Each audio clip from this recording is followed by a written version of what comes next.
Hi, good evening, and welcome to the latest in the series of webinars organised by the Ely District.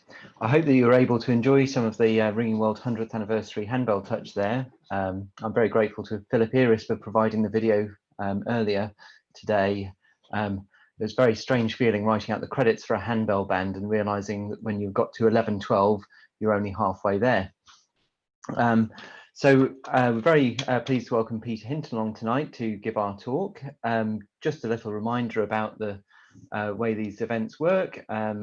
You've got hopefully a Q&A interface, which we'll be really grateful if you can submit your questions on, and we'll handle all of those at the end. There's a chat interface which we'll be monitoring throughout the talk as well. It's worthwhile saying that the microphones and cameras in your computer are not used for this. It's only mine and Peter's cameras and video and audio which is going to be heard on the talk tonight. So do feel free to get up and wander around, have a drink and make yourself comfortable during the talk. At this point, I'll ask Peter to come on screen and we can hopefully get started from there. Good evening. Good evening, Peter. Right. Well, thank you very much for offering to do the talk tonight. I'll hand over to you now. Thank you very much.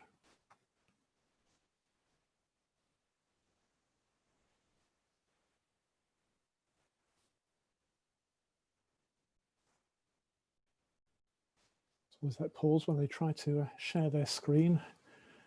Right, here we are. Okay. Yeah, where do I start? It's difficult following that handbell touch, of course. Beautiful thing. It was exactly 100 changes because Philip composed it for the 100th anniversary of the Ringing World. And yeah, as Dave says, it's amazing seeing. Well, you couldn't see them all in the video, of course. 12 people standing around is scary enough. You go up and ring at GSM and there's 12 ropes, but then you realize they've each got 2 bells. It's an amazing thing. But it brings in several things. It's constructed much like a method, but also it's constructed for a reason. And the techniques he used to bring out that music. I think as well as drawing on Stephen Burr's talk on methods, how they work, he talked about principles, he talked about treble bob, he talked about differentials and how it's all put together. It also perhaps draws on Mark Davis's talk about composition, because most methods are composed like that touch was for a reason. Not many methods are made just to be deliberately complex. There's usually a reason for it. Sometimes it's a mathematical group theory reason, like scientific or something like that. Sometimes it's just to be interesting. Anyway, so I'm not quite sure where it's going to go, but we'll talk about some methods. Hopefully there'll be some you know, hopefully there'll be a few you don't know, and see where we get to, really. Yeah, I just want to paint a picture, really. It sounds a bit pretentious, doesn't it? I'm thinking it's not like architecture. I'm not teaching you how to ring the methods. I'm not teaching you how to put a building up, but just an idea of what's available, what's around, what you can do, what people have done in the past with methods. So I don't think the categories there are going to help you very much telling you what's going to happen, but it looks good. So yeah, well, you can have a bit of fun. Try and guess what I'm going to talk about. Perhaps you could make yourself actually, I'll come back to that one. How about doing that one first? Look, there you go. I don't know what order these are in. Method bingo. Just get yourself a blank bit of paper, because I hope you all got some squared paper with you, because in theory, what I should get Dave to do is stop the video every so often and play a bit of music while you play around, because methods are practical. Composing methods, you're supposed to have a bit of squared paper, or as you saw just there, the Method Maker, which was originally a Sherborne teaching aids thing. It's got a load of nails. I think it's 24 rows, so you can just fit in a whole lead, as they've got there of Cambridge, some sort of surprise minor method, and you just wind the wool around to make the tracks of the bells. Square paper is fine. you look back at all my old school books, there's always scribbled methods in the back of them. But anyway, yeah, get yourself a blank piece of paper, put a few methods on, and luckily, as Dave says, you're muted. So when you do get 3 in a row, you can shout out and not disturb me. But I'm not promising to cover all those methods, but feel free to join in and play the game. Okay, where to start? Well, I suppose minimus, there's been a lot of minimus going on recently with all the handbell ringing during lockdown. People stuck with just 2 people.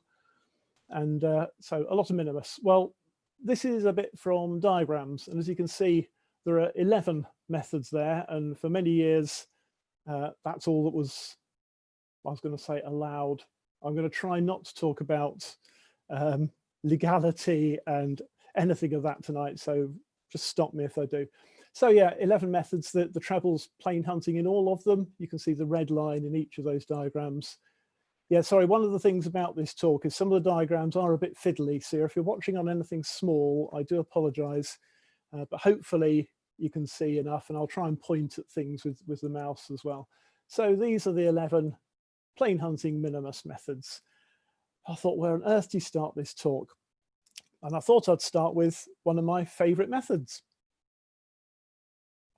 And favorite just because it's neat, it's beautiful, and I just love the sort of serendipity with it, which it all pans out. You'll see.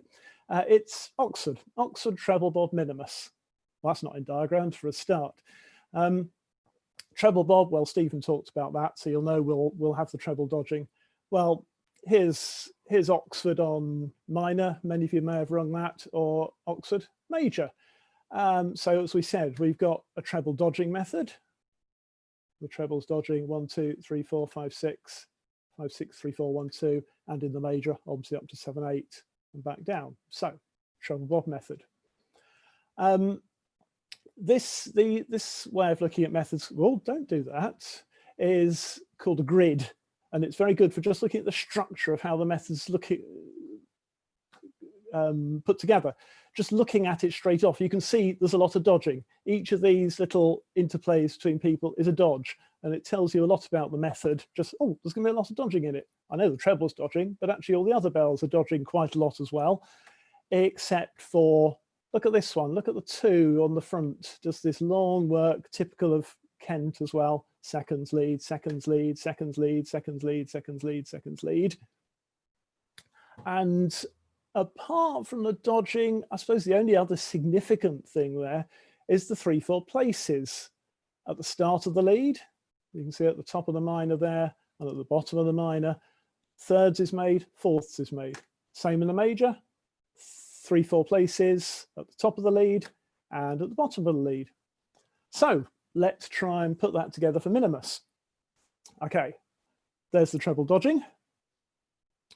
Only up to 3, 4, obviously. Dodge 1, 2, dodge 3, 4, dodge 3, 4, dodge 1, 2. That's the treble sorted. Yeah, that's okay. There's the 2 doing its slow work on the front. Lead, seconds, lead, seconds, lead. The other feature we're trying to get from the minor and the major is the 3, 4 places. So let's put that in. Put in up at the top, 3 and 4. There you are. See, 4 makes thirds. 3 makes fourths, and at the bottom of the lead they do exactly the opposite. And this is where the music should play, and you all fill in the rest of the diagram, and it all comes together. There's not much choice left now, actually. It's like one of Mark Davis's methodokus from the Ringing World. Fill in the gaps, and what do you got? You get this. And isn't it beautiful? See that, the slow work on the front we talked about? It's exactly the same on the back. Look, dodge, lie, thirds, lie, dodge. This plain hunt, it's actually miraculously turned into a double method. And I think that's just beautiful. Anyway, so that's my, it's going to be downhill from now because that's my favorite method done. I suppose we shall carry on for a bit and see what happens. But anyway, I've peaked. I've also got only a very slim remembrance of what the next slide is, so we'll see what happens. Okay, Oxford treble bob minimus. Let's carry on. Oh, well, there's plenty of other treble bob minimus methods you can ring. I said quite a lot of methods have been rung recently. These two down in lockdown in Bath Eastern. Actually, you might have seen Julian in Today's Ringing World talking about some of the treble bob minimus methods. I haven't read it yet, so I apologise if I repeat what he's saying, but they rang one course of each of 105 different treble bob minimus methods, and there they all listed out. He said it was good fun, actually, so it is. Don't knock minimus. There's a lot of fun to be had on a Sunday morning when there's only 4 of you there. Before I move on, you don't just have to have one dodge in treble bob methods. Here's one called deferred. You can see the treble just dodging once. Not quite so exciting for the rest of the ringers. Oh, goodness knows how many blows that is on the front. But anyway, well, this is another method that's been named recently, not the deferred. That was named back in the 90s, I think. But someone has named this one, largely because deferred had previously been named in the interim, bollocks. So I think the person naming this was trying to make some sort of point. Anyway, look, the treble is double dodging, both in 1-2 and in 3-4. Lies behind double dodge. And so I suppose the playing course of this is going to be what? Oh, lots. Well, the playing course of Oxford was 48 changes. That was the other thing I should have mentioned about the Oxford. The playing course is 48 changes. And the other beautiful thing is obviously there's only 24 changes of minimus. But in Oxford, you get 48 changes and 24 are at hand stroke. Obviously 24 are at hand stroke. What I mean is each of the possible rows comes up once at hand stroke and once at backstroke, which is rather nice. Sorry, should have added that earlier. Anyway, so here we've got the double dodging. And so they've called that. And then they did several of these in the same performance. I think this is triple dodging. I've missed out a few, but they eventually got up to, I think that's 9 pull dodging. And so you could see it. I didn't show you the whole thing because it just goes off the bottom of the screen, but well, I'm sure they enjoyed it. Anyway, so more new methods named. 60 minimus was named. Now, this is, you might be thinking, hang about, this is all getting awfully complicated. Well, no, it's not really. Don't be scared of a method, have a look at it. I say the grid can help. Well, we can see there's a lot of plain hunting. There's a bit of dodging. The treble's plain hunting, always, see whether there's a hunt bell, see what they're doing first. That will tell you a lot about the method. So we've got the treble hunting. Oh, well, the treble was hunting. The first column, look, we've got the treble hunting, all sensible. In fact, the first column is reverse bob minimus. Everything happens when the treble's at the back, someone makes thirds underneath it, and apart from that, it's plain hunting. And in fact, if the treble had led sensibly at the bottom of the first column, it would have come rounds. Look, we had 1, 3, 2, 4, we would have got 1, 2, 3, 4. And that would have been 24 changes. And that's one of the methods that was in the diagrams, one of the original 11. But just as it was about to come round, everyone swapped over. And they carried on, because they obviously all know their place bells. So the treble then became second place bell, so actually rings a bit of the reverse bob until he gets down to the end of the second column, does that cross notation again. Third column, no, still not back to rounds. Rounds is going to be in every column because each column contains 24 different changes in the same way that the original course of reverse bob had 24 different changes. Can I see the rounds? There, no, 1, 2, 1, 2. There it is. There's the rounds in the second column. 1, 2, 3, 4. Third column, 1, 2, 1, 2, 1, 2. Come on, someone's going to get it before me. 1, 2, 3, 4. There you go. And in the fourth column. So in fact, all 24 changes coming up in each column. And finally, after 4 times 24, 96 changes, we get rounds. And they rang this for, oh, I'm trying to remember now. Was it a 60th anniversary? I think it was a 60th anniversary rather than the 60th birthday. So they called it 60 minimus. So it's just, this is one of the things I want to get at tonight, is just the playing around with the method. You think reverse Bob, yeah, well, it's not very exciting. Well, I can make it more interesting. And the same thing happened with Bristol, said he, trying to remember what the next slide is. It is Bristol, this is good. Now, here's Bristol Major. And again, a treble dodging method. A lot more going on now. You can see those aren't dodges. I don't want to get too much into it, but those are bigger than a dodge. That's a dodge, isn't it? Yeah, but those are actually fishtails going on. These are just points. So you just get used to looking at the grid, and there's points here, but I don't really want to look at that too much. What I do want you to look at is the fact that there's not many bells escape from the front to the back. These group of 4 bells pretty much keep themselves to themselves. And here, yeah, it's all the same group, So what we can do is chop it off here, make those bells go back the way they came, so no one actually gets up to the back. And then we've got, well, 2 minimus methods. Actually, it's the same minimus method upside down and back to front, I think you'll find, because Bristol's a double method like Oxford turned into, same at the back, same at the front. So let's get rid of all that stuff. There we go. Bristol minimus. Now, it's a fun method to ring. The only slight snag about it is it's difficult to get a true touch. And when I say a true touch, I mean something that each row comes the same number of times in. Obviously, that's 32 changes, being the same as a plain course of a lead of Bristol Major. And 32 is not a multiple of 24 for a start. And you can see, look, the treble does quite a lot of, it sort of fills in some of these other place spells. You see, that's whatever it is, 5th space bell coming in somewhere. So it makes up for the bells that weren't allowed down to the front. But it does mean that it's got 1, 2, 3 blows at the back there, 4, 5, 6, 7, 8, 9. It's got a lot more blows at the back in one lead than it does in, say, 2nd place. So it's never going to be true. So same as in the 60, a band recently, and actually I should have pointed out that is just one lead of it. Notice it's not got back to rounds yet. I've only got 1, 4, 2, 3 there.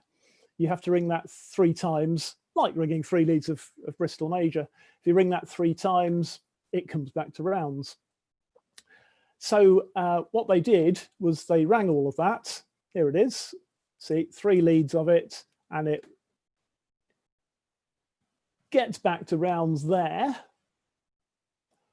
And like I say, we've not quite got even numbers in all the places. So again, you ring a cross place notation at the end. It doesn't come round. 3 and 1 swap over, 2 and 4 swap over, and you get 3, 1, 4, 2, and you carry on and repeat like the 60 until it comes round. And I think you get a touch of, I wrote it down somewhere, whatever 4 times 96 is 384. But it is true, with each change 16 times. Like I say, if you're not sure about the maths, just stop the video, do it on a piece of paper. But I think it ends up as quite a long performance. Yeah, obviously variable hunt as well. Let's start with something simpler. Right, let's go back to basics. The official name for plain hunt is original. And so if someone says, can you ring original? Of course you say, yes, definitely, I'm happy to ring original. And there it is. I remember went somewhere in Devon and they said, do you ring the 12? I thought, what on earth? The 12? And that's what they meant. That was their local name for it, you see, because it's 12 changes. Plain hunt minor is 12 changes. So there's original. Okay, even simpler. I think this was one of the ones on the cover picture for it, wasn't it? This is cross major. If you've ever just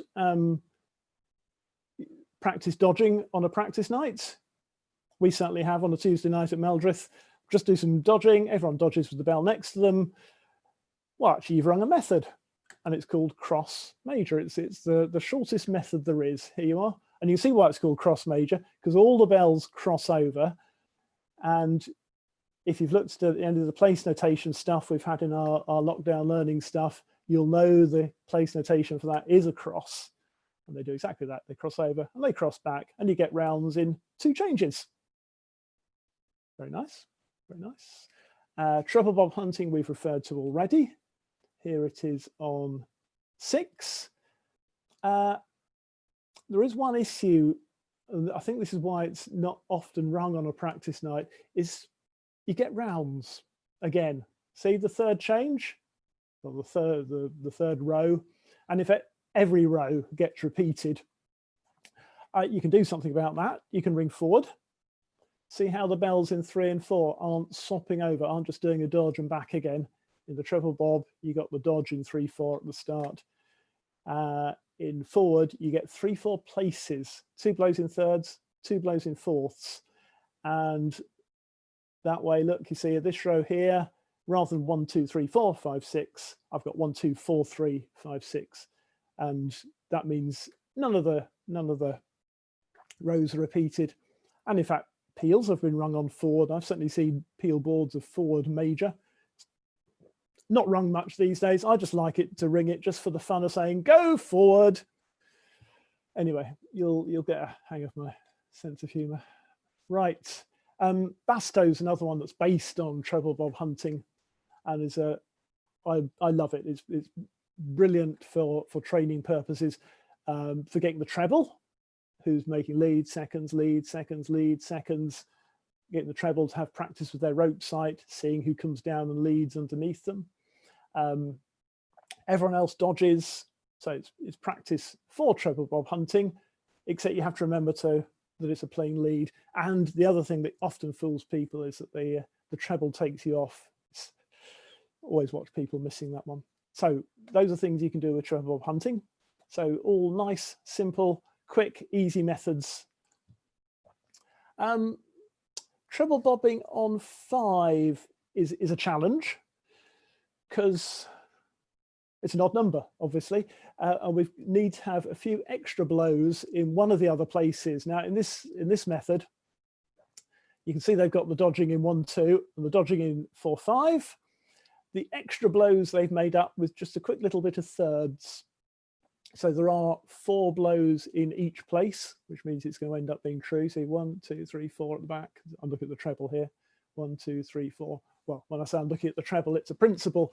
So all the bells are ringing exactly the same path. If you're not used to that, it'll tend to be in the diagrams where there's a red line. That's usually the hunt bell, whether it's doing plain hunt or doing treble bob, treble dodging, or some other hunt path. Here, there's just a blue line, which rather shows that it is a principle. And in fact, if you, again, stop the video, take a screenshot, draw on the lines for all the other people. This is what you need to be doing, you see. It's a practical thing. So that's one way of getting your extra blows in. So I've got 4 blows in thirds. Reverse tendering, now that goes back to Campanalogia. We're back in the 17th century now. How did they do it? They had the dodging in 1, 2. They did the places in 3, 4. And we'll talk a bit more about swapping over 3, 4 places and 3, 4 dodging to get new things out. And another way of doing it, another 17th century one, what you please. They've gone for the 3, 4, the 1, 2, the places in 1, 2. So places rather than dodging on the front. And again, there's 4 blows in every place. See, 1, 2, 3, 4, that's second place. 1, 2, 3, 4 in thirds, 4 in fourths, 4 in fifths. But that's a bit different. The other thing is, it's a very unusual method. Hands up. It starts by the treble leading another blow. There's not many like that. Anyway, I love these simple things for use on a practice night because they're so quick. Everyone can have a go, and you can usually have more than one go. It doesn't, you're ringing something complicated and you mess it up halfway through and you don't get another chance till next week. But these little short methods are just ideal. You can try different bells, different people can have a go. I just love them. So there's loads on the district website. I'll make sure the slides get somewhere after the talk, so don't feel you have to write all this down. So yeah, loads of little bits and pieces, simple methods. Oh, here's another simple one. I don't mean me, obviously. Peter's Peculiar. Another good training method. We often do placemaking, and here the 1 and 2 are doing placemaking.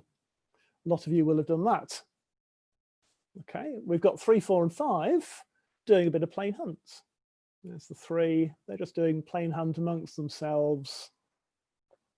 What happens when you put these 2 together?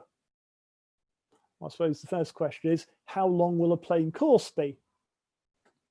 Well, there's a bit of a clue. You can see the 2 bits of work aren't the same length. So although 3, 4, and 5 have got back to rounds here, 1 and 2 will have swapped over again, and we'll actually have 2, 1, 3, 4, 5.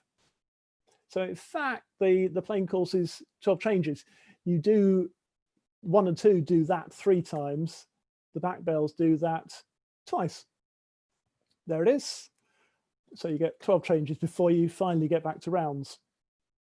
Yep, I won't bore you with the story of how it was named now. Now, the slight drawback, if there is one, of these simple methods is that to get any length, you need to do calls, and you need to do a lot of calls. Here's the first, I think, only peal of cross. It was then called cross differential major. They've got rid of the differential bit now. It's just called cross major. Rung in Cambridge in 2002. And because it's getting back to rounds every 2 blows, you need a call every 2 blows, which is why it says, believed to be the most calls in a peal, 2,520 calls, see, 1 every other change, all of which Andrew Tippett's called. And obviously, Philip Eris, who you've already heard from briefly this evening, he went for the slightly easier option. He called an extent of cross minimus. You can imagine what that is, just 4 bells crossing over, crossing back again. And presumably that had 12 calls in it. I note that cross minor doesn't seem to have been rung. So if anyone wants some homework, feel free to go out and ring that and name it. 720, what's that, 360 calls, shouldn't be too horrendous. Original, we mentioned earlier, the calls in original are usually made in the back 3 places. So here we've got original minor on the left, someone makes 4ths and goes back in, and there's a dodge in 5/6. You have to be a little careful because you could have 2 bobs, one after another. And that's exactly what's happened in the major examples I've got here. See, again, the bobs being made in the back 3 places, making 6ths, dodging at the back. And 5 and 7 thought, oh, well, we've done our dodge, we're safe now. But no, another bob was called, and they get stuck there and do a double dodge, and presumably could have had even more. Original doubles, you can ring it with bobs in the back 3 places. You have to call it a hand stroke. It's a bit like Grant's, isn't it? Look, with the 3rds and the dodging in 4/5. I quite like calling it with 4th place bobs because they're a bit more familiar from ringing plain bob doubles. Someone goes up to make 4ths. Someone, well, I was going to say make 4 blows behind, but again, look, you see, I've got 2 bobs made in short succession. And I think the person at the back ends up doing 6 blows behind. And I could have had another bob, 8 blows behind. So that's bobs in original. Okay, next up, I think I called it tweaking, just because the idea here is to, well, a bit of what we've been doing already. Take a method you already know, ring it slightly differently, change something around. So you don't have to learn a whole new method. You can just get something new from something you already know. That's everyone, yeah, shout out at home. I can't hear them shouting upstairs. Plain bob doubles. This is plain bob doubles as well, but what's going on? Well, I told you the clue about the red and blue, didn't I? The red bell is usually the hunt bell. It's just tradition from the diagrams book that we saw earlier. What you can see here is that the fourth is the hunt bell. Again, way back to the 17th century in Campanologia, they're always talking about, well, whoever the hunt bell is, whoever the half hunt bell is, you do this, you do this, you do this. You don't have to have the treble as the hunt bell. No rule that says that. I seem to remember one night a little while ago at Triplo, somebody didn't want to ring round the front, but wanted to do some plain hunting while other people did something different. I think he rang the fifth at the time. No problem. It's up to everyone to watch out. When the four is leading, that's when the dodge happens. That's when someone makes seconds over the hunt bell. It's not the treble. There's another dodge. There's the four blows behind. So same method, different hunt bell. Yeah, it's going to degenerate into spot the difference for a while, I think, this talk. What's happened here? We started off with bob doubles. Now, if you picked up your, obviously it's easy if you're viewing this on a phone. If you pick up your phone and turn it upside down, unless, oh no, they're all going to be clever, aren't they? That's not going to work. They're going to swap the screen around automatically, rats. If you've got a monitor, pick it up and turn it round. The district can't be responsible for any damage caused. Can you see the bits of work all happen below the treble? We've still got dodging. We've still got a place made immediately below the treble. In this case, it's fourths. And we've got four blows, not four blows behind, we've got four blows on the front. So this is got the obvious name of reverse bob doubles. It's not actually that easy to ring. Dodging in 2-3 feels very strange. And you also have to use your passing the treble bit sort of upside down as you pass the treble going into the front to tell you what to do. But it's good fun. It's good fun. You're all asking, well, can I have double bob doubles? And in a double method, you've usually got the same work at the back as you have at the front. It's just that the front work is upside down to fit under the treble. Well, you can. Here it is. So look, we've got dodging under the treble and some four blows behind above it. And we've got back to rounds. Now we've got back to rounds after only 2 leads. And we've only got seconds place bell and fifths place bell. So let's have a look what 3 and 4 do. And they do the other bits of the work that were missing there. You see 2 and 5 did the dodging under the treble. 3 and 4 do the dodging above the treble. So you don't have to have methods that have the same number of leads as they do working bells.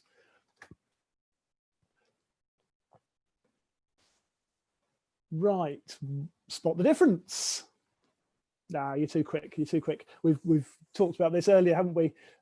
Between treble bob and forward, we changed the 3-4 dodge.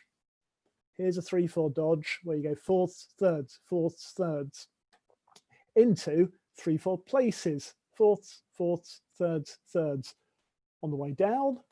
And then obviously having changed it there, this bit that fits in with that, the bell that's dodging 3-4 up as you did your 3-4 down, has got to fit in with you. So it does thirds, thirds, fourths, fourths on the way up. And this is reverse Canterbury.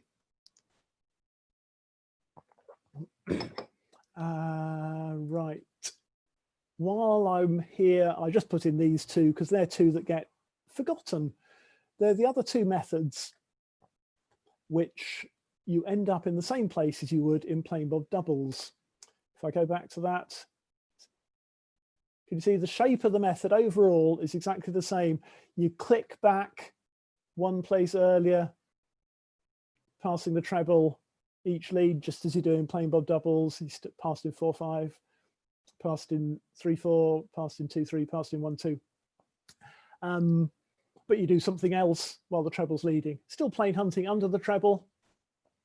That's 3 blows at the back, just in case you're wondering where the extra blow came from. That's fourths is fourths, that's shipway. Wainfleet's good fun. 4 blows behind, people are used to that. That's no problem. Fourths, thirds, fourths is a nice little maneuver to get used to. You've got the same bell to ring over for both your below and third, so I definitely recommend Wainfleet. Anyone put that on their bingo sheet? Well, tick it off if you did. Anyway, St Simon's. I think it's, well, still a fairly common method, although not quite as rung so much as it used to be. So again, you see, look at the grid, see what you can spot. Well, we've got treble plain hunting again. We've got a lot of thirds being made. And the reason thirds are being made is these bells are just stuck on the front together. And in fact, I think they do a double dodge. Look, 1, 2. Yeah, that's a double dodge on the front. The 4 is double dodging 1, 2 down. The 2 is double dodging 1, 2 up. And then off they go and trundle on with the method. But remember, we're talking about tweaking. Can we get another method out of this? And the answer is yes. And the answer is quite a lot of methods. As long as we do something, so the 2 does some sort of wiggle, but ends up here. And the 4 swaps with it, wiggle, wiggle, wiggle, ends up here. We've got another method and we know it ought to work. So let's do it. Oh, well, there we are. 5 possibilities for you. And again, these used to be rung an awful lot around here. Certainly growing up, it was my bread and butter, doing all the St Simon's group. You see, because you've learnt the one, and it's quite easy just to slot in a different front work. So we had double dodging in St Simon's. We've got making seconds in St Martin's. We've got a place and a wrong dodge in the middle in St Osmond. And then we've got these long places in Amesbury. Those were all the 4 symmetrical front works. See, what the 2 does is exactly the same as what the 4 does, but back to front. You can also have asymmetric front works, where the 2 does a point and a lead and a thing and out. And so there's obviously quite a lot more, which I'm not going to bore you with and do every single permutation, but you get the idea. Tweaking the method, having a play, putting something else in, and you've got a new method for hardly any trouble. Spot the difference time. Actually, I suppose I should say, what's the method on the left? You've just seen the front work. Which was the one that had the place and the dodge and the place? Well done. Yeah, you at the back. St Osmond, you're quite correct. That's St Osmond. What have I done to St Osmond now? I've kept the front work the same. I've kept the 4 blows behind the same. Still all that making thirds that we saw in the St Simon's. Thirds between everything, as we always used to say. What's changed? Look, it's those 3/4 places again. Instead of doing a dodge in 3/4, I've got places in 3/4, up and down. And these are St Osmond, we got that, and St Remigius. And you can do exactly the same with St Martin's, becomes Winchendon, and Amesbury becomes Huntley Place. Aha. Now, if you thought you had quite a lot of possibilities for the front work in St Simon's to make tweaks to your method, look at double Oxford. Yeah, okay, I admit a slight predilection for double methods because they are so pretty. Double again, we've got the same happening at the front and the back. Look, we've got this, it's a triple dodge now, where these bells get stuck on the front and stuck on the back for the whole time the treble's away. So they end up with a triple dodge. Well, if you're trying to fill in that gap with some other sort of wiggle, you've got a lot of possibilities. So, oh, well, here's just one. Oh, no. Fell wall, spot the difference. Back works the same, middle works the same. It's just the front, isn't it? Look, we've changed the triple dodge to that. Spot the difference. Winchester College. Bet you no one had that on your bingo sheets. Front work's the same, middle work's the same. Oh, we've messed with the back work this time. And it means the place spell order's slightly different. It's not a problem. I've only given you half the method because otherwise it would have been a bit small on the slide. That's why it stops with the 2 not back in seconds place. Super court. No, I'd not heard of it before today either. Triple dodging, yeah, front's the same, back's the same. It's the old swap the dodge for the 3-4 places trick again, isn't it? Look, 3-4, we've got a 3-4 dodge here and 3-4 places here. Well, as I said, there's quite a lot of possibility for doing this. Rockware, I think this is, although they've done several things, haven't they? Look, they've changed the front work. They've done the 3-4 thing, made that places. They've changed the back work as well. And here's a quarter peel of Rockware. There you go. This is just for the footnote, really. Completes quarters in all 196 methods in the double Oxford group, 3 and 6. So Sue and Neil. And that was, I think, there are 7 possibilities for the front work, 7 possibilities for the back work, 2 lots of 3-4 you could swap over, giving another 4. 7 times 4 times 7, I think, is 196. And as I say, that's just the symmetrical ones. If you really want to get carried away, although I think these were symmetrical as well, actually. We're hoping to get Adrian Sweeting to come and do a talk for us in the district in the near future as well. So he came up with this wheeze of ringing 420 methods in a peel.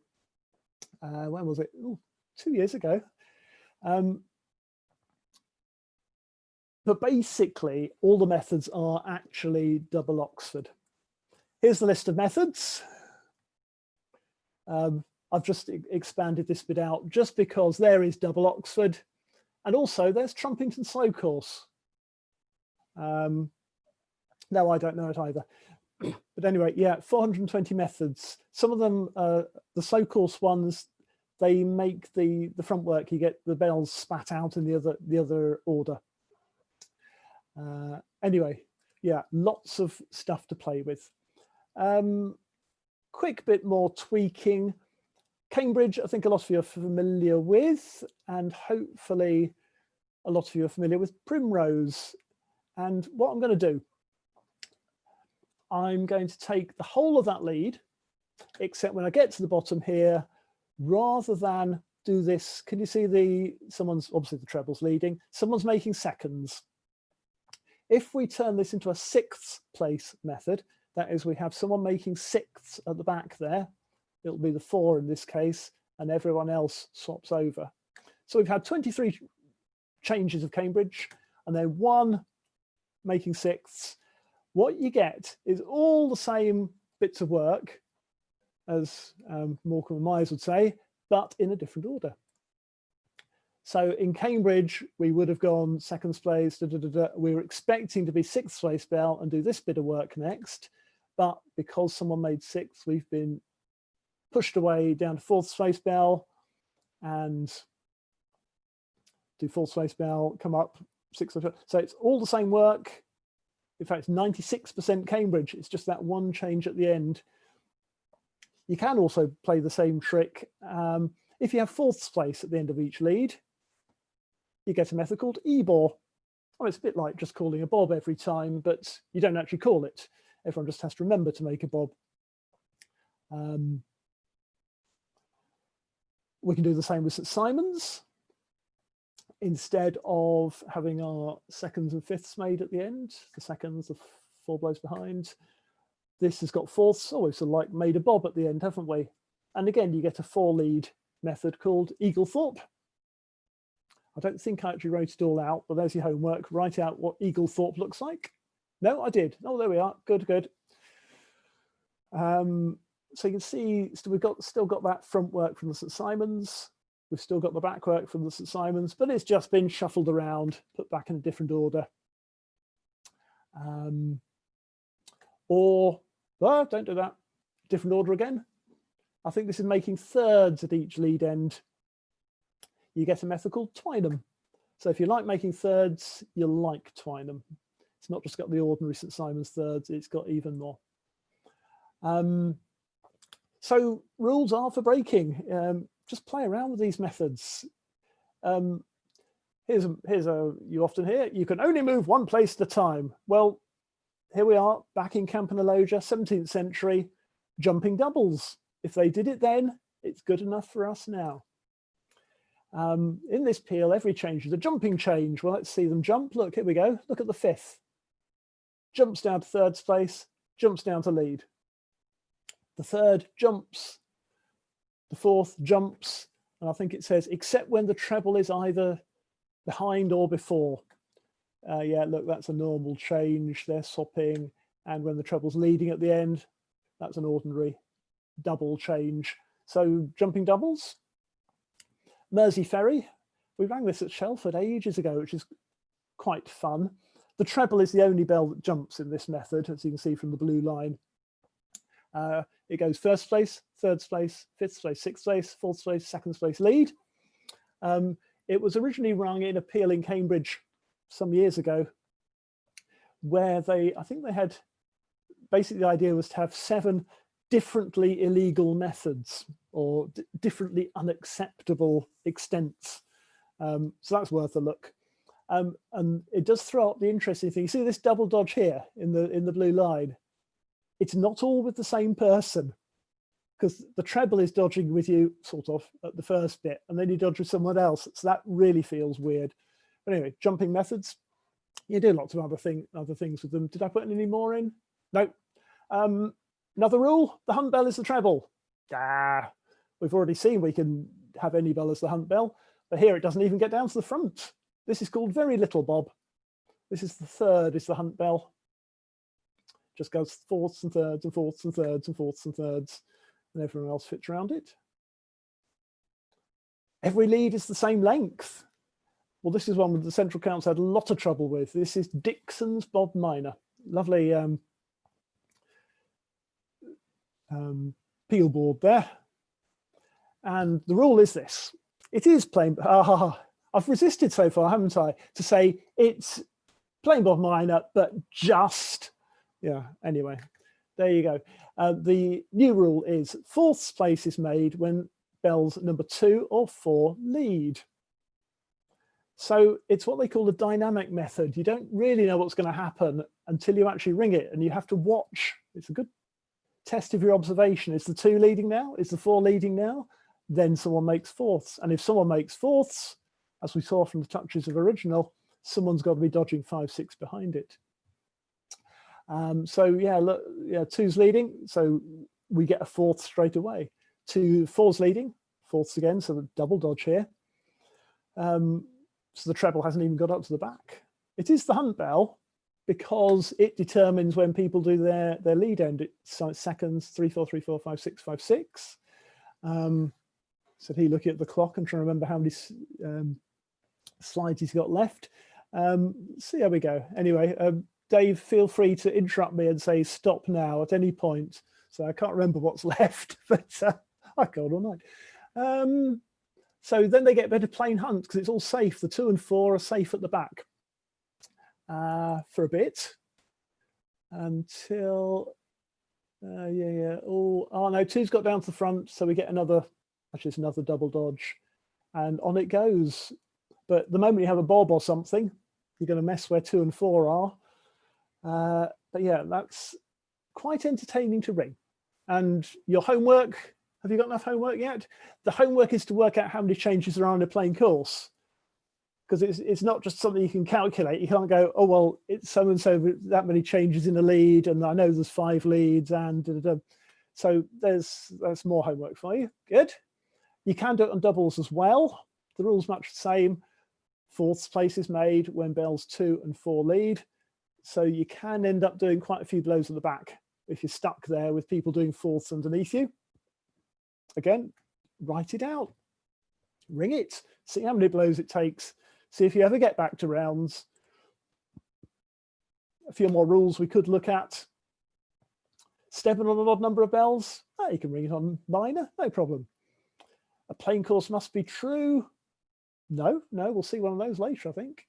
Cover bell, no, we could have variable cover. Calls only affect one change. Now that leads us on to, I think I was asked to talk a bit about variations, so we'll have a quick whiz through variations if people have still got time. Actually, we know before we even get into variations that a grant's a single. That takes place over more than one change, so that rules. Yeah, so a grant's a single. What have we got here? We're used to looking at these diagrams now. We've got someone making seconds, we've got long fourths, and we've got double dodging at the back.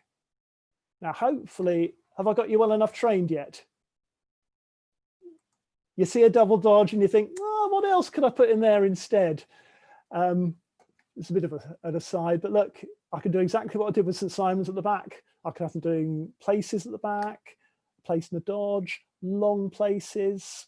So there's various different calls we could have instead of the grant's a single. We'll stick with the grant's a single. And if we slot that in to plain bob doubles for our call, so with a single at the right time, and so the whole of that section above the treble gets taken out, and the grant's a single we just saw written out, seconds, long thirds, double dodging at the back, gets slotted in. So it is helpful to know where you pass the treble in methods in order to be able to ring these variations, so you know what will slot in where. Place spells are less helpful to you, but certainly where you pass the treble is vital, because then you just carry on and ring plain bob doubles until there's another call and you slot in another grant's a single. That's called April Day. I'll say these are called variations. I just like the name of this one, that's why I put it in. And it had St. Simon's in. I was looking for a variation of St. Simon's. And this call is a ready money single. It's an asymmetric one. So you see a point here, it's a rather sort of sweet little 3-5 dodge. Do you like that? Look, that bell there. Anyway, if I want to ring Flying Scotsman,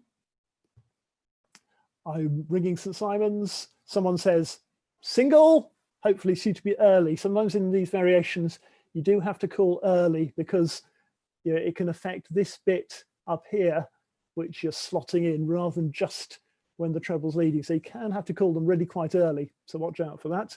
There we are, slotted in. Do whatever work the single tells you, and then carry on ringing St. Simon's. Bluebell, I thought sounded nice. Should be rung a bit more. It's Grantzer is the basic method. And we've got a wallflower bob and a wallflower single. Well, they just look rather like Grantzer bobs and Grantzer singles, don't they? Look, that looks like a Grantzer bob with the thirds being made. But again, we've got places at the back. And seconds, long thirds. Yeah, that's one of those ones we just saw that's a bit like a Grantzer single, but with places in 4-5. So have a go at Bluebell. I think the calling's much the same as Grantzer as well, so that's quite easy. I thought I might look at some others we might try around here. There were a lot named after what used to be 5-bell towers. In fact, I think Orwell's in the list as well, so that probably dates when these variations were named. This is Linton, and it's Arnsby with reverse Canterbury bob and a Grantzer single. But hopefully you go, oh, Arnsby, I recognise that now. It's that same shape, and this is one of the things you get used to doing it. Oh yeah, well, it's a bit like this. And it is, it's like those St. Simon's methods, but we've got the 3-4 places and an asymmetric bit on the front. So that's Linton. Old doubles, you can tell from my bit from Campanalogia, this is, I think it was actually rung before plain bob. They used this call or this construction, this fingle, so they called it an extreme. So no, it's a single change. Anyway, you can have singles in plain bob doubles, and this is how they work. You have seconds, you have thirds, so much so sensible. But if you had fourths and fifths, it would be false straight away. So the bells at the back just plain hunt through. Didn't we ring that at Chesterton earlier in the year, back when we were ringing? I remember that. So you can have singles in plain bob, and it's called old doubles. If you have bobs and singles, you get a variation called Norfolk. Yeah, there's not much of cyclic. We can cope with that. Look, it's called cyclic because you get different music. See the lead head at the end there is 3, 4, 5, 6, 2, rather than the usual plain bob lead heads that you usually get in most methods. And then as you go into successive leads, the bells cycle round 4, 5, 6, 2, 3, 5, 6, 2, 3, 4, 6, 2, 3, 4, 5. Because, you know, most methods are designed for 5, 6, 7, and 8 to have fun, and you get roll ups. And again, this is something that Mark Davis talked about, to get some different music, give the 2 and 3 some fun. So they could, it's much more fun when the bell you're ringing is involved in the sequences of bells, the musical bits. So this throws up some different music. Double Cambridge, cyclic bob minor. What we got next? Yes. Anyone know the name of this one? But you can see what's happened. Look, the T is for 12. This is 10, 11, 12, because this is a Maximus method. The 12 has gone straight down into seconds place, and everyone else is sort of treading water a bit. And you get 12, 2, 3, 4, 5, 6, 7, 8, 9, 10, 11. And then at the next lead, you get the 11 down to the front. You get 11, 12, 2, 3, 4, 5, 6, 7, 8, 9, 10, and so on. Go on, guess the name. There you go. I knew you'd like that one. Linky McLinky Face, cyclic Little Bob Maximus. And just to finish off, a few things that I couldn't shoehorn in anywhere else that I like and think should be rung more. We ring a lot of Stedman, but it's got that pesky quick work and slow work. Erin's much nicer. We've still got the dodging of 4, 5, and 6, 7. There's only one front work to learn, and you do it. So, you know, if you've been stuck at the back doing loads of bobs and singles, are you thinking, oh, am I going quick or slow? No, you know which way you're going in. I suppose it does have the slight downside that you need a few more calls. But anyway, Erin's doubles works as well, but it's really hard to get a 120. So Erin's good fun. Cloister triples, again, look, it's the Stedman theme going on here. I like cloister triples. Double dodging, it's good practice. Like Stedman, but you only ever go in quick. You can do a different start, so you have 1 and 2 as hunt bells if you ring it with a sort of plain hunt start, but I quite like it, the Stedman start, because it's more familiar for the other bells. So that's cloister triples. New Grancer. No, I wasn't going to mention Central Council, was I? I won't. I know you're thinking that is Grancer. It's not quite, because the hunt bells are the 1 and the 3. I know it is Grancer really, but it feels different when you get the bobs in, because they work slightly differently. Stedman singles. Certainly rung that a few times on a Sunday morning where we've been short. It's Stedman doubles with all the dodging chopped off. The plain course is 36 changes. So you get every possible row 6 times. That's 3 blows at the back in between your quick work and the slow work. See all the slow work still there? And then you do your 3 blows and you're going quick. What else did I put in? Oh, I know I put in this. Partly the name, partly because it was a Trumpington band that named this method on a trip to Lundy. Chili, chips and cheese. 8 blows at the back. Nice places, 4 at the front. That looks interesting. They only rang a 120 though. They never rang a quarter peal. So perhaps they're just trying to get to the pub. And Strange Maximus. I think I referred to this when I said things don't have to be true in a plain course. Because look, actually the lead head there is 10, 11, 10, sorry, 12, 11, 10, 9, 8, 7, 6, 5, 4, 3, 2, 1. So actually there's only 2 leads in this method. You get back to rounds at the end of the next lead, but if you'd rang both leads together, it'd be horrendously false. But it's been constructed for the purpose of creating music when used with other methods, never just to be rung on itself. And hopefully Jonathan might be doing some sort of talk about something like this. Hint. So yeah, but hopefully again, you see, you're not scared. You look at that, you go, that's interesting. You don't go, my goodness, I could never ring that. But then that's not what this evening's about. It's about looking at the architecture. Awful lot of plain hunt, you could ring that. Bit of dodging, yeah, it's okay. Might have a few technicalities in the middle, but pretty, isn't it? I did mean to get a printout of the 24 bell touch, but I couldn't find it because that's pretty to look at as well. It's just beautiful. Oh, I missed out on knitting. That was on the poster. Having found this knitting, you just play around. This is what I'm trying to get at. Get your squared paper, have a go. We've certainly wrung something from someone's jumper before on a practice night. That's what it turns out as.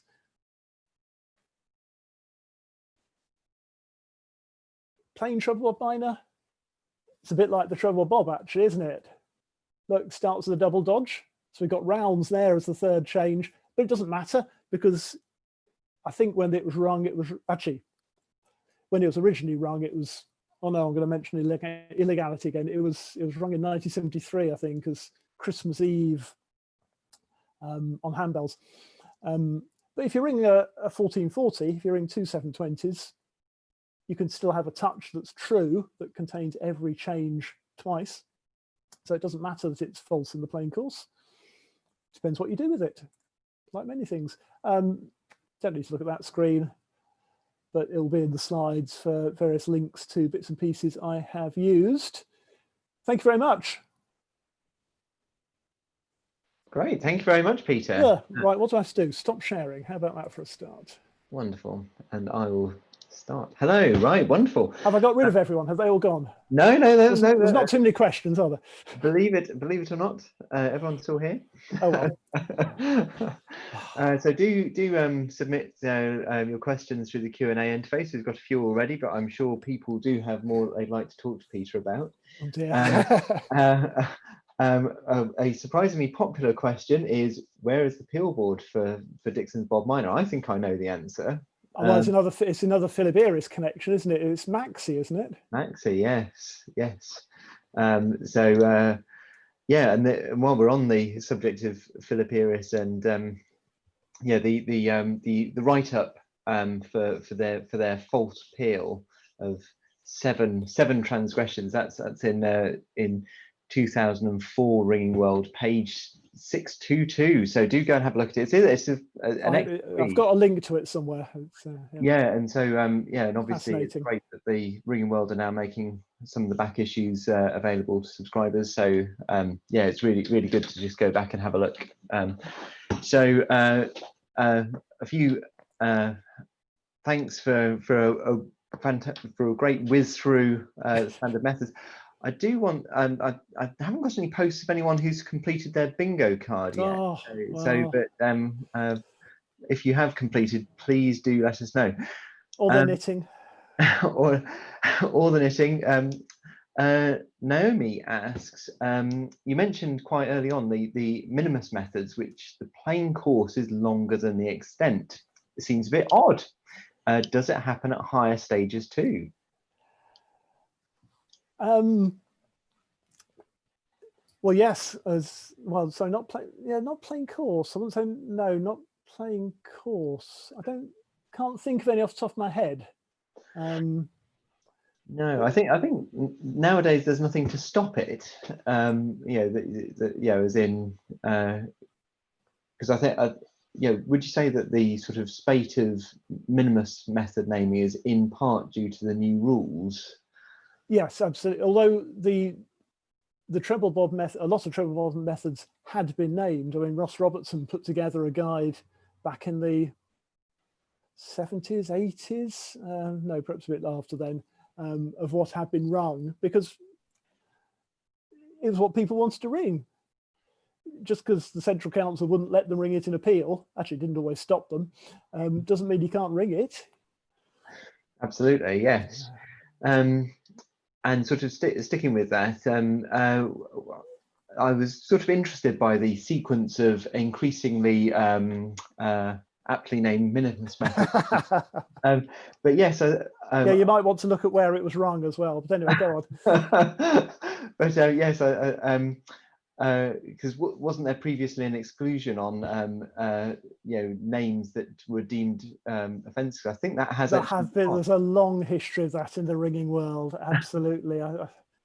Yes, obviously I couldn't mention any of them here, but yeah, so it's a bit open season for that kind of thing now as well, I suppose. So yes, I think this person possibly just felt bad that the original bollocks hadn't been allowed because it had previously been named, which I don't think he'd realised.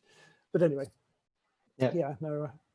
I think Barry Peach's dog caused some trouble in its day as well, didn't it? Because it wasn't a serious name. Yes, but yes, if you have to grade every name based on its seriousness, well, it's a tricky old job, isn't it? Yeah, I think I've been there's some of the doubles variations one that, as you know, I keep a list of them, and there's some there that have been a little bit dodgy, I think, and I'm not sure the conductor noticed actually, because I think he asked his band to suggest names, and I think at least one of the younger ones may have tried it on with a few that, yeah, anyway. I'll leave that as more homework to go through the list and see what you can spot. Yeah, I think we'll come back to variations. But I've got a question from Ian saying, is there such a thing as a bob in e-ball? You know, you mentioned that. Yes. Yeah, 1-4 basically, it can be whatever you want. The usual thing is you would ring a second space bob or a sixth space bob, but you could ring a half lead bob. Whatever you want, something that would make it work. But yeah, no, usually I think I would probably, the standard, as it were, would be a seconds or a sixth space bob. So in some ways it is just ringing Cambridge, but with your calls round the other way. And sort of, I suspect that we're into a similar zone again. But I missed what happens at a bob in Dixon's. Could you explain that again, please? Can I say it's just normal plain bob bobs when the treble's leading? If the treble's got back to the lead after being detained at the back for so long dodging, but no, it's just the normal plain bob bobs. In terms of if you want to make an extent of Dixon's, obviously you'll need something to extend the length of the sequence. And I suppose one of the answers is, well, there's loads of ways of doing it. Your imagination is the only limit. No, just doing ringing plain bob bobs. I think you need singles as well, but certainly there are extents. Yes, and I don't know whether it's been done, but you definitely, in theory, you can do it by changing the rules as you go along. Ooh. Yes, that sounds like fun. Yes, it does sound like fun. I think Philip's got various things on his page of other ideas for what he calls Dixonoids, using these sort of ideas in other scenarios. Yes. Yeah, all good fun. Yes. Yes, they are fantastically challenging to ring in practice, I think. Just rely on everyone else keeping right to be observed. Exactly. And then just going back to variations, I think it's fair to say that the collection that you've put together on the Cambridge Ring website is almost the definitive set. It is, as you probably saw from my letter to the Ringing World. I'm welcoming any comments, because we want the Central Council are trying to set up a variations library in the same way they've got a methods library. But it just needs a bit of massaging into shape and trying to work out any inconsistencies and all the double namings. Yeah, I mean, I suppose the sort of follow-on question is, how did that come about? Is it something that's interested you for a long time? Yes. Oh yeah. I kept notes myself as new things were named. Melvin Hiller did a guide. Again, early 80s, I think. I suppose my interest was mostly in just the variations with one call. More than that seemed a bit cheating, but there are some wacky things around with oodles of calls in. Some under the treble as well. I was tempted to put those in, but I thought, no, we're just painting a picture here. We're not doing the full tutorial. But yeah, no, it's just fun things to do.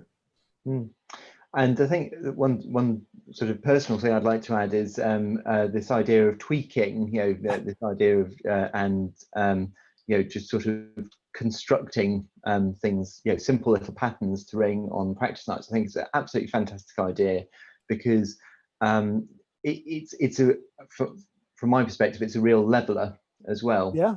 people often get set into this idea that you need to ring A, then B, then C, then D, up to Z. We get very used to what we ring, if it's not seconds place, there's something wrong. And yeah, whereas these little sort of tidbits are fantastic, because they're as unfamiliar to the experienced ringers often as they are to new ringers.